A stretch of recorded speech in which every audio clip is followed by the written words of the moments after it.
गोटिए भल मनीष केबे भी स्वार्थपर होई न थाए। से केवल ସେହି ଲୋକମାନଙ୍କଠାରୁ ଦୂରେଇ ଯାଇଥାଏ ଯେଉଁମାନେ ତାର ସମ୍ମାନ ହିଁ କରନ୍ତି ନାହିଁ। ଯେଉଁ ମଣିଷ କାନ୍ଦି କାନ୍ଦି ରାଗରେ ସବୁକିଛି କହିଦେଇଥାଏ, ବିଶ୍ୱାସ କର ସିଏ ହିଁ ପ୍ରକୃତରେ ସଚ୍ଚୋଟ ହୋଇଥାଏ। କାହିଁକି ନା ରାଗ ଆଉ ଲୁହ ମଣିଷକୁ ସତ କହିବାକୁ ବାଧ୍ୟ କରିଥାଏ। କାହା ପାଖରୁ କେବେ ବି ଅଧିକ ଆଶା ରଖିବ ନାହିଁ, କାହିଁକି ନା ଯେତେ ଆଶା ଆପଣ ରଖିବେ ସେତେ ଘା ଗଭୀର ହେବାକୁ ଲାଗିବ। କାଚ ଆଉ ସମ୍ପର୍କ ଏଇ ଦୁଇଟି ଯାକ ଭାରି ନରମ ଜିନିଷ, କିନ୍ତୁ ଦୁଇ ଜଣଙ୍କ ଭିତରେ ଫରକ ଖାଲି ଏହା ଯେ କାଚ ଭୁଲ ଯୋଗୁଁ ଭାଙ୍ଗି ଯାଇଥାଏ ଆଉ ସମ୍ପର୍କ ଭୁଲ ବୁଝାମଣା ଯୋଗୁଁ। ଯେଉଁଠି ଭୁଲ ନାହିଁ ସେଇ ଜାଗାରେ ନଇଁବେ ନାହିଁ, ଆଉ ଯେଉଁଠି ସମ୍ମାନ ନାହିଁ ସେଇ ଜାଗାରେ କେବେ ରହିବେ ନାହିଁ। ଜୀବନରେ ଏକୁଟିଆ ଚାଲିବା ଶିଖ, କାହିଁକି ନା ସାହାରା ଯେତେ ବି ସଚ୍ଚୋଟ ହେଉନା କାହିଁକି ଦିନେ ନା ଦିନେ ସାଥ ଛାଡ଼ି ଦେଇଥାଏ। ଅପେକ୍ଷା କରିଥିବା ଲୋକଙ୍କୁ ଜୀବନରେ ସେତିକି ମିଳିଥାଏ ଯେତିକି ଚେଷ୍ଟା କରିବା ଲୋକ ଛାଡ଼ି ଦେଇଥାଏ। ଯେବେ ଆପଣ ନିଜକୁ ଖୋଜିଥାନ୍ତି ସେତେବେଳେ ଏଇ ଦୁନିଆ ଆପଣଙ୍କୁ ଖୋଜିଥାଏ। ଜୀବନରେ ବଞ୍ଚିବାର ଖାଲି ଗୋଟିଏ ନିୟମ ରଖ, ଯିଏ ତୁମକୁ ବୁଝୁନାହିଁ ତାକୁ ଅଣଦେଖା କରିବା ଶିଖ।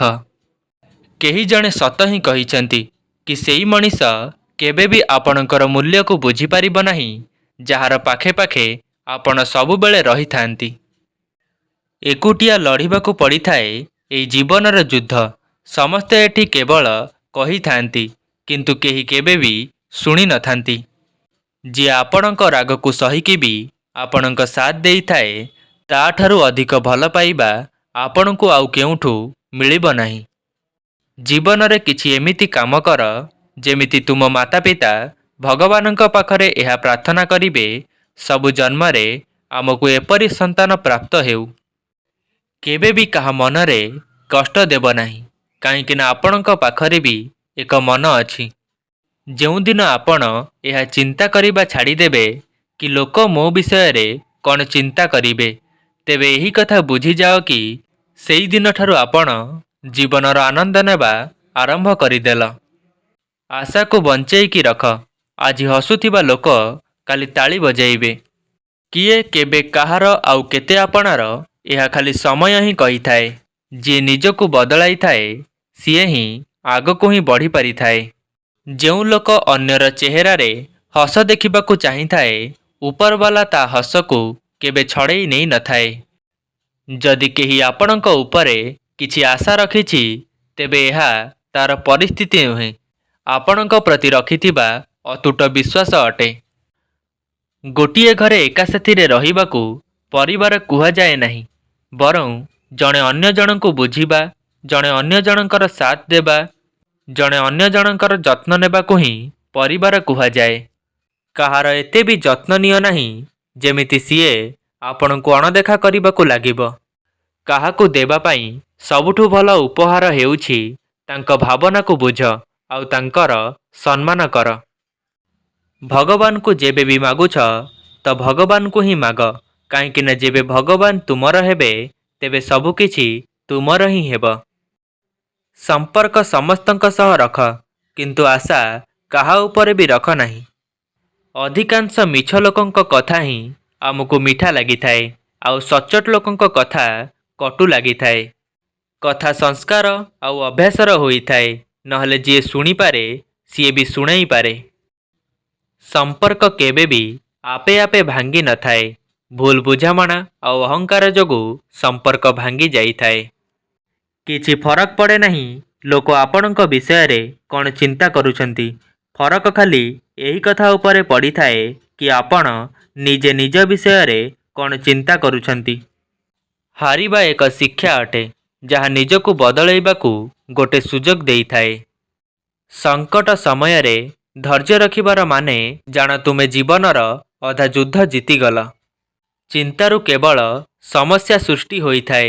ଯଦି ସମାଧାନ ଖୋଜିବାକୁ ଚାହୁଁଛ ତେବେ ହସିବା ଶିଖ। ନିଜକୁ ଏତେ ଯୋଗ୍ୟ କରିଦିଅ କି ଯାହା ପାଇଁ ତୁମେ କଷ୍ଟ ପାଇଛ ଯେମିତି ସିଏ ତୁମକୁ ଦେଖିବା ପାଇଁ ପାଗଳ ହେବ। ଜୀବନରେ ଯେତେ ଶାନ୍ତ ରହିବ ନିଜକୁ ସେତେ ମଜବୁତ ପାଇବ, କାହିଁକି ନା ଲୁହା ଥଣ୍ଡା ଥିବା ଅବସ୍ଥାରେ ହିଁ ମଜବୁତ ହୋଇଥାଏ। ଗରମ ହେବା ପରେ ତ ତାକୁ ଯେକୌଣସି ଆକାରରେ ରୂପ ଦିଆଯାଇଥାଏ। ଦୁଃଖରେ ଭଗବାନଙ୍କୁ ମନେ ପକାଇବାର ଅଧିକାର କେବଳ ତାଙ୍କର ଅଛି ଯିଏ ସୁଖରେ ତାଙ୍କୁ ଧନ୍ୟବାଦ ଜଣାଇଛି। ଜିତିବାଟା ସେତେବେଳେ ଜରୁରୀ ହୋଇଯାଏ ଯେତେବେଳେ କେହି ନିଜ ଲୋକ ହରେଇବାକୁ ନିରନ୍ତର ଚେଷ୍ଟା କରିଥାଏ।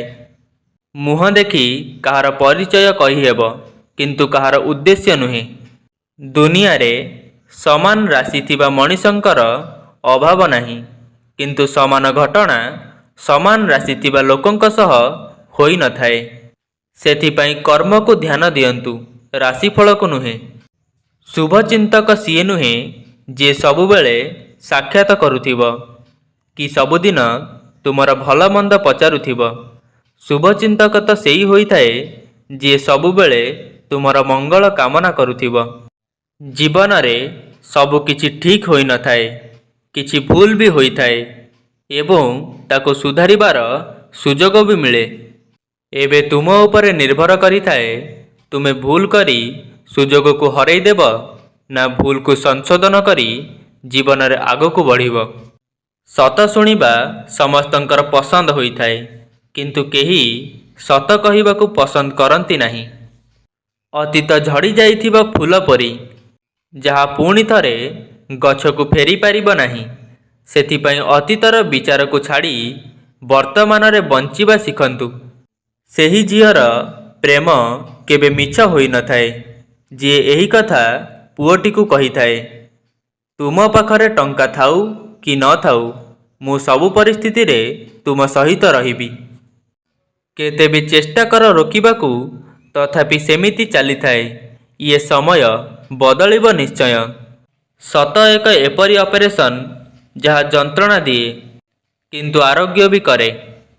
ମିଛ ତତ୍କ୍ଷଣାତ୍ ଆରାମ ଦିଏ କିନ୍ତୁ ସବୁଦିନ ପାଇଁ ସାଇଡ୍ ଇଫେକ୍ଟ ଦେଇଥାଏ।